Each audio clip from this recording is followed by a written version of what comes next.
Hi there, welcome back to my channel. I'm Julie. In today's video, we're going to complete a couple of more pages from my baby album, and I'm going to show you how to do some old school scanning.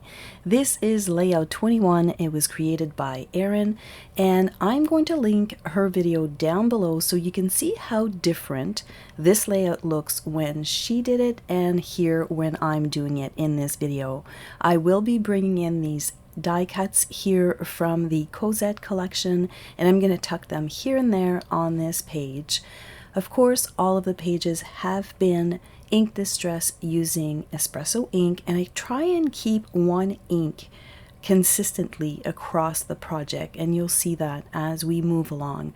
I'm going to add my zip strip right here, and whoa, those lines are really wonky on the video. I'm not sure if you guys can see that. But I'm going to go through right here and add these circles. So if you look back on that sketch, there were a few circles here and there, and I thought that it was a really good way to help me with my embellishing. And also I wanted to have a landing spot for my little birds, because otherwise they were just kind of floating on the page and they didn't stand out the way that I wanted them to. So adding those circles was definitely inspired by the sketch, but you can see here how I took that sketch into a little bit of a different direction. I did add a half circle right here at the bottom. I'm going to add a little bit more ink just to finish that off, but for the most part the photo placement is the same. I didn't stay true to the circle placement, but they definitely inspired this layout. So I'm going to tuck here those two stickers, and I'm kind of playing with them and fussing with the embellishments as we all do. And then I'm going to move on to the right hand side. So of course those circles are not, again, at the same location, but they absolutely help ground all of my little embellishments and those really pretty birds. So let's take a look very quickly. So you've got a couple of stickers, a couple of die cuts. They've all been colored with Spectrum Noir markers. Those two birds look really nice now that they have an anchoring spot. I didn't have much to say about this layout, so again I used the PML card to do the talking, and I really like the way this layout turned out. So let's move right along to the second layout right here. So this layout was from this page here, which is page 7, and I did stay true to this one quite a bit. So this one was created by Chelsea, and I'm going to walk you through how I took that small photo that you see on the right side and enlarged it to a 4x6 to fit my sketch and to fit my format. So let's jump right in to the scanning process. Okay, so let's start the scanning process. So I am using just an HP 3-in-1 scanner, bought it at Costco, nothing fancy. I did go ahead though, and I did create myself a shortcut because I will be scanning a lot of photos for this album. So basically what I did here is I went through all the prompts. I selected photos, I selected detect photo, because otherwise it's going to scan the entire flatbed, and I don't want that. The source is a flatbed, it's not a document. I selected here for the image color mode, I did auto detect. Because I'm doing black and white, it seems to be working just fine. I think for colored photos though, I would actually use color right here, but for now I'm going to keep it this way. I am saving this as a JPEG, of course, and then this is the important part right here. So whatever scanner you're using, you've got all of these prompts. You just have to take a minute and set them up, and then you can save a shortcut, which is a good time saver. So right here, this is what I want you to pay attention to. Click your arrow and see how many DPIs you can actually scan at. So originally it was stuck at, I think it was 400 or 600. I went all the way down to 1200 DPI, so dots per inch, that's what that is for. And I am, my scanner is saying, are you sure you want to do this? Do you want to reset to the lower resolution? No, I want to keep it at 1200 DPIs. So this is all that I'm going to do. I'm going to hit scan right here. And then you have to remember that that photo is a 2.5 by 3-ish. So you'll see in a moment it's going to come up. And it will take a little longer because I did hit the higher resolution. But to be honest with you, those photos are so small. And even when you look at the photo itself, it's not that clear. But here it is. So that's 2.5 inch by 3 inch almost. And I'm going to go ahead and save that to my computer. And you can see here that I've been working on a lot of those. I'm not going to save it right now because I already have it. So we're going to move to the next phase of this, which is editing this photo. Okay, so here we are in PicMonkey. It's the software of my choice. You can definitely use Photoshop Elements or Photoshop straight up. I just found that this works well for me, and I'll go through some of the steps that I do to clean up my photo. Now, the first thing I'm going to do, I'm going to go into crop, and I know that I'm going to print this photo to a 4:6. And right here you can see that I actually got rid of that rip part just by doing that one thing. I'm going to just kind of eyeball where I want us to stand in front of the photo, and that's pretty good. So now if I zoom in all the way, let me show you here. Like there's a little dot right here on the photo. It was probably from my scan bed. So I'm going to get rid of that by using the clone tool right here. And basically you put it as close as you can, and it just kind of clones the pixels that are in that area. So that looks pretty good to me. Next thing is we're going to go in straight up editing. I'm going to look at the exposure because it is a little washed out, and I'm just going to hit adjust. See what PicMonkey does for me.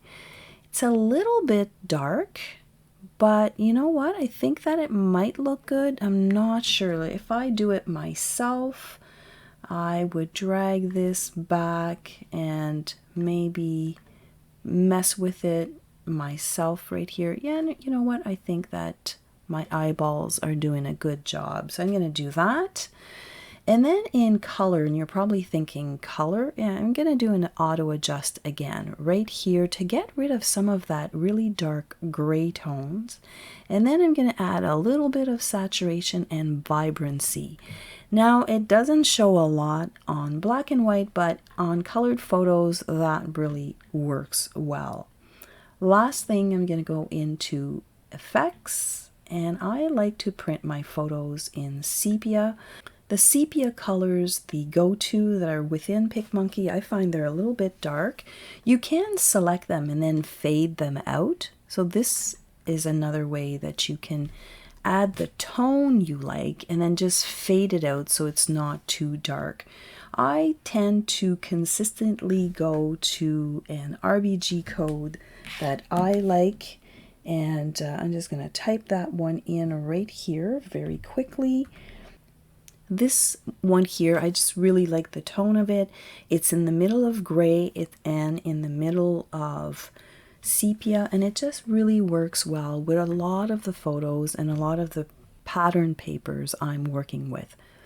The last thing I'm going to do in edit is that I'm going to try and give this photo a tiny little boost. I'm going to crank up the clarity of the photo, and I'm going to hit apply.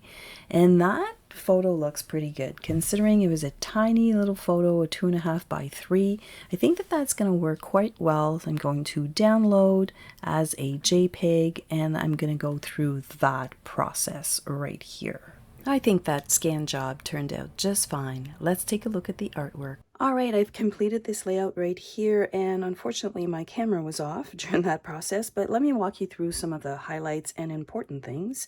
So I did stamp on the background, and originally I had stamped all in the center and pretty much covered all of the background page, and there is such a thing as too much of a good thing. So I redid it, and I did use the espresso ink on the corner here because this was kind of blank, and I carried it through on this side. At the bottom it does start in the center and it fades out, and I think that that's just enough.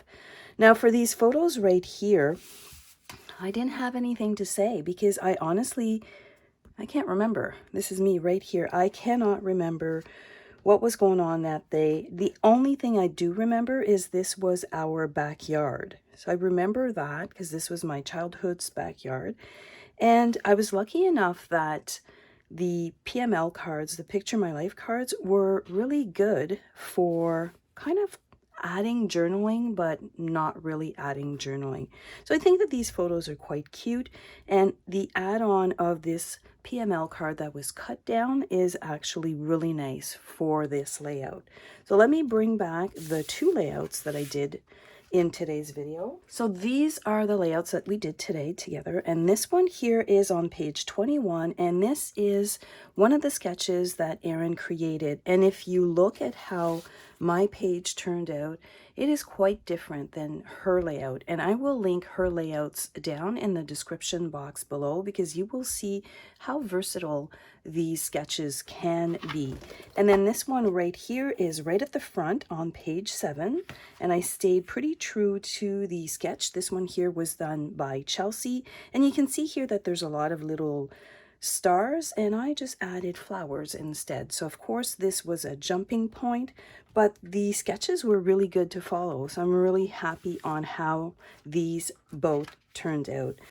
So again, to recap on this project, having this bin or having some sort of system to store your original photos, it is really helping me with this process. So you can see here that I've got my two kind of layouts that I did here. This was a birthday, obviously, and I haven't taken them off because I just, it's kind of scary to peel these off. And I want to say thank you for all of the great suggestions that I have received in the comments. I have read them all and I have tried a lot of it. And, you know, some of you guys are experts at, you know, kind of detaching some of your original photos without destroying them. And that is always a concern. So in this box right here, I have all of my photos for this album. They're not full, like you can see that they're not full, but they're also in order. So the next set of photos that I will be scrapbooking are Christmas. And no, I'm not going to use the Cosette paper. I will be working with similar tones by bringing back some of the mix-in paper that I used in the first layout. And then I'm going to move right along to some spring photos. I know my birthday is in March, so spring photos, and you've got additional photos right here. So this is how I've been piecing along this album, and it has been a lot of fun.